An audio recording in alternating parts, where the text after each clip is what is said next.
Thank you, Senator. Senator Donnghaile, you have 6 minutes.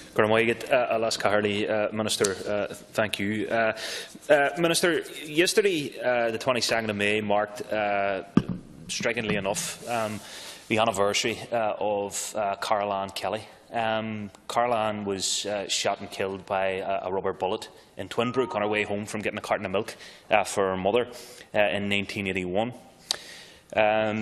When Caroline was murdered and fatally fell to the ground, the immediate organs of the state kicked into gear and began to victim blame. They blamed her, they blamed her family, they blamed the community in which she lived, all for the actions carried out by the British Army that day. I think, given what other senators have said, that's why you seriously need to reflect and spend a bit of time. I understand you may have been handed a script by an official, but you need to not engage in this kind of deliberate, calculated and very dangerous propaganda that is emanating in relation to the Palestinian people and what is happening in Gaza at the moment.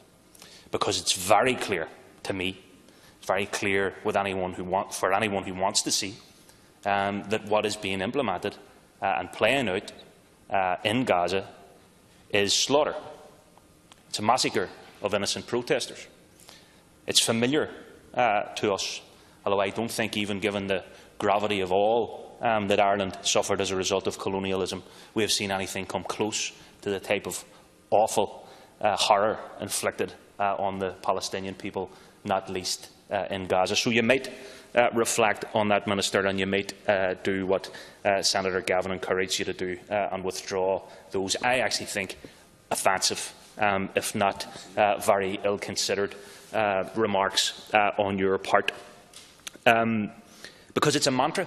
It's a mantra that has become all too familiar in practices of colonialism and brutality all around the world in this era and many years before. So I think, given the fact that this country has a proud record in standing against apartheid, that these houses in this Oireachtas have both voted to recognise the state of Palestine, a will that your government ignores, much like the Israeli government ignore international law, given the implementation of war crimes and the carrying out of war crimes against the Palestinian people.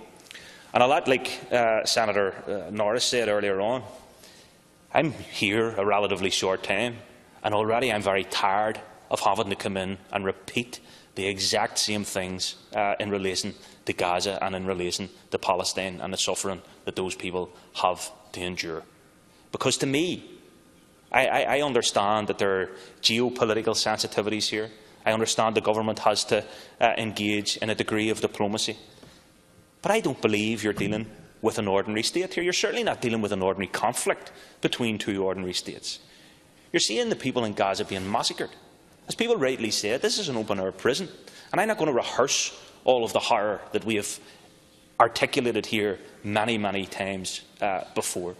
But that is where we are at. It is not too much or too big of an ask for this government, given what they did with the Russian ambassador, to bring in the Israeli ambassador and expel him from Ireland.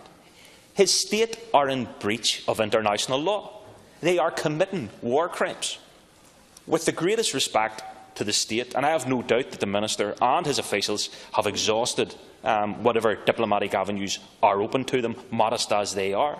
But in any conflict resolution situation, there is, of course, a time for engagement. There is, of course, a time for dialogue. But there is also a time for action.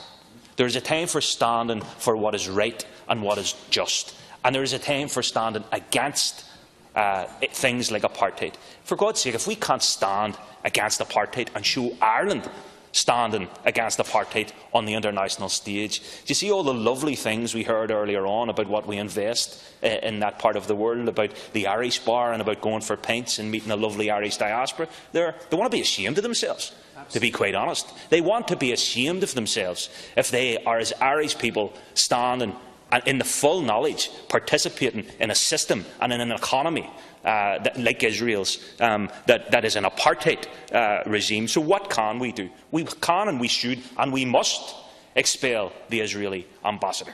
If we have any degree of understanding of the horror and the wrongness of apartheid, if we have any respect for international law, if we as people who have endured colonialism, who have endured brutality, who have endured occupation, then for God's sake we have to take a stand on the international stage. We have to, at least, in the full knowledge that it will be a modest stand, in the full knowledge that it won't have the impact that is necessary from other states around the world.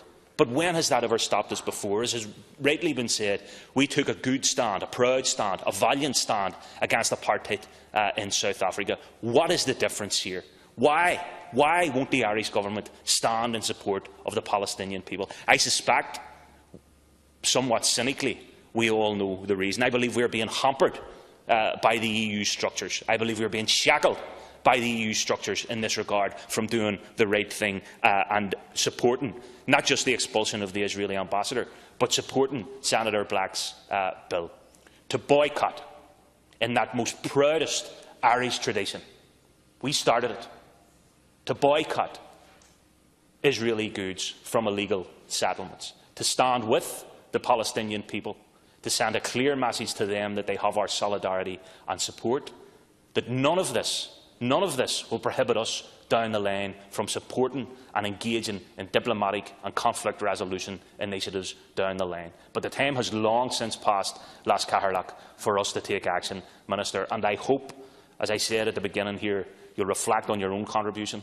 You'll bring back the views of this House in terms of that rubbish that had inflicted upon us, and that you'll adhere to the will of these Houses and recognise the state of Palestine. Thank you, Senator.